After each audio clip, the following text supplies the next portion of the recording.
Great morning, students. I hope all are fine and safe at your home. बच्चों, आज हम हिंदी में पाठ 6 भोला राम का जीव, जिसके लेखक हैं श्री हरिशंकर परसाई, को आगे कंटिन्यू करते हैं। देखिए, इस व्यंग्यात्मक कहानी में लेखक ने सरकारी दफ्तरों एवं बाबू से लेकर अफसरों तक में व्याप्त भ्रष्टाचार का वर्णन किया है। कवि क्या कहता है कि जो सरकारी दफ्तर है उसमें जो वर्कर बाबू अफसर काम करते हैं उन सभी में क्या फैला हुआ है? भ्रष्टाचार फैला हुआ है। भोला राम एक सरकारी नौकर था, परंतु पेंशन ना मिलने के कारण, गरीबी के कारण उसकी मृत्यु हो गई। मरने पर भी उसकी आत्मा पेंशन की आस में अटकी पड़ी थी। अब हम जानते हैं कि कल हमने अपने पाठ में क्या पढ़ा था। कल हमने पढ़ा कि जो यमराज है वो लाखों वर्षों से असंख्य मनुष्यों के कर्म और सिफारिश के आधार पर स्वर्ग या नरक में स्थान अलॉट करते आ रहे थे, लेकिन ऐसा पहले कभी नहीं हुआ था।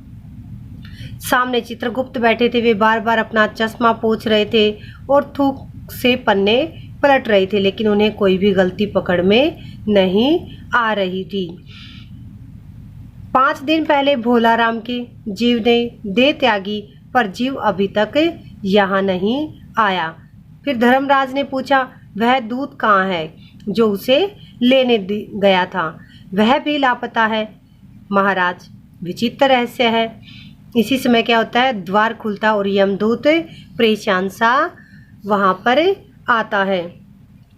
परेशानी में चित्रगुप्त चिल्ला उठे, अरे तू इतने दिन कहाँ था और भोला राम का जीव कहाँ है? दूत ने हाथ जोड़कर कहा, महाराज मैं स्वयं नहीं जानता वह कहाँ है। जब मैं उसे तीव्र वायु तरंग पर लेकर आ रहा था तो वह एकदम से खिसक गया और मुझे नहीं पता वो कहाँ है। मैंने 5 दिन सारा ब्रह्मांड छान डाला, लेकिन वह नहीं मिला। धर्मराज क्रोध से बोले, मूर्ख, जीवों को लाते लाते बूढ़े हो गए हो और एक मामूली जीव से धोखा खा गए। तभी वहां पर नारद जी आते हैं और वे धर्मराज से पूछते हैं कि महाराज क्या बात है, कोई परेशानी है? धर्मराज कहते हैं, नहीं मुनिवर, समस्या तो कुछ नहीं है, पर समस्या है भी तो विकट है। नारद जी कहते हैं, ऐसा क्या हुआ? फिर धर्मराज ने उन्हें बताया कि 5 दिन पहले भोला राम ने अपनी देह त्यागी, लेकिन वह अभी तक यहाँ नहीं पहुँचा है। उसके जीव को यह दूत यहाँ ला रहा था, लेकिन वह इसे रास्ते में चकमा देकर भाग गया। इसने सारा ब्रह्मांड छान डाला, पर वह कहीं नहीं मिला। ऐसे विघ्न आने लगे तो संसार से क्या हो जाएगा? पाप और पुण्य का भय ही खत्म हो जाएगा।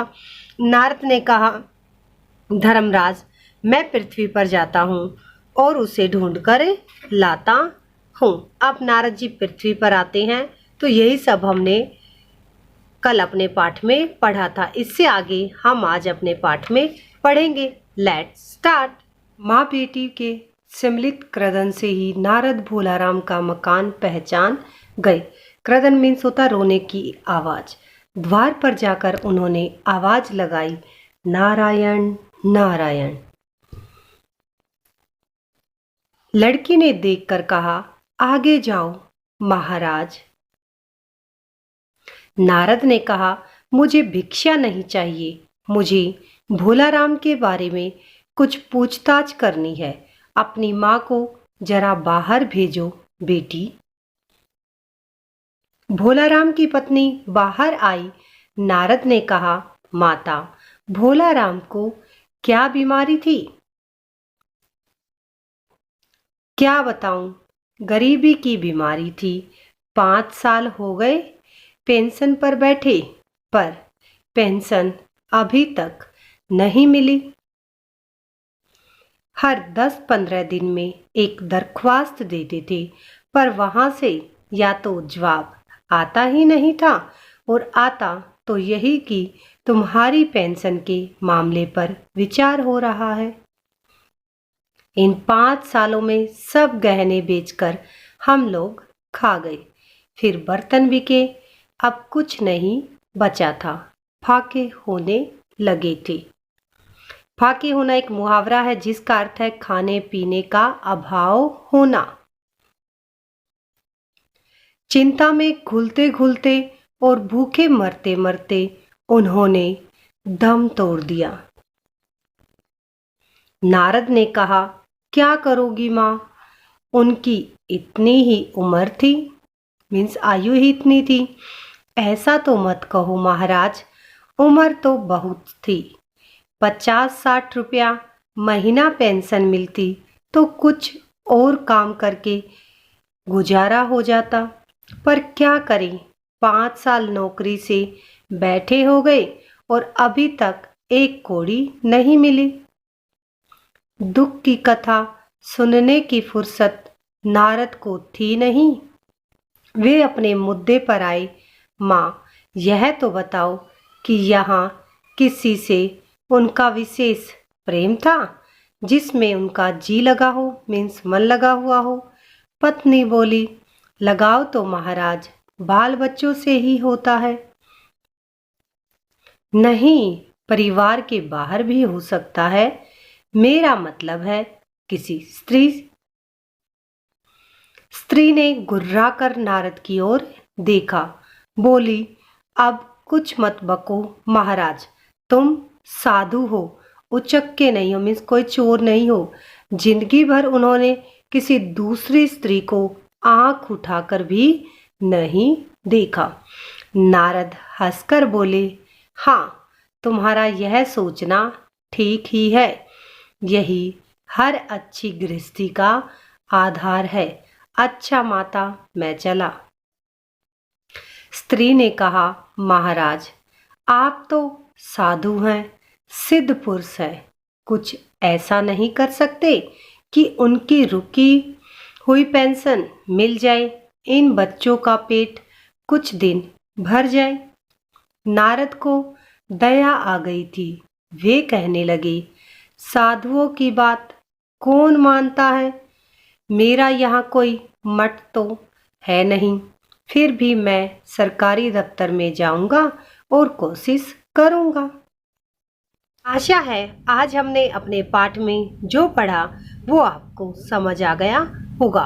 हमने पढ़ा कि नारद जी पृथ्वी पर भोला राम के जीव को ढूंढने के लिए आते हैं। रोने की आवाज़ सुनकर वह उसके घर की ओर जाते हैं और वहाँ पर आवाज़ लगाते हैं बाहर से, नारायण नारायण। उनकी बेटी आती है और कहती है कि महाराज आगे जाइए। नारद जी कहते हैं, बेटी मुझे भिक्षा नहीं चाहिए, अपनी माता को बुलाइए।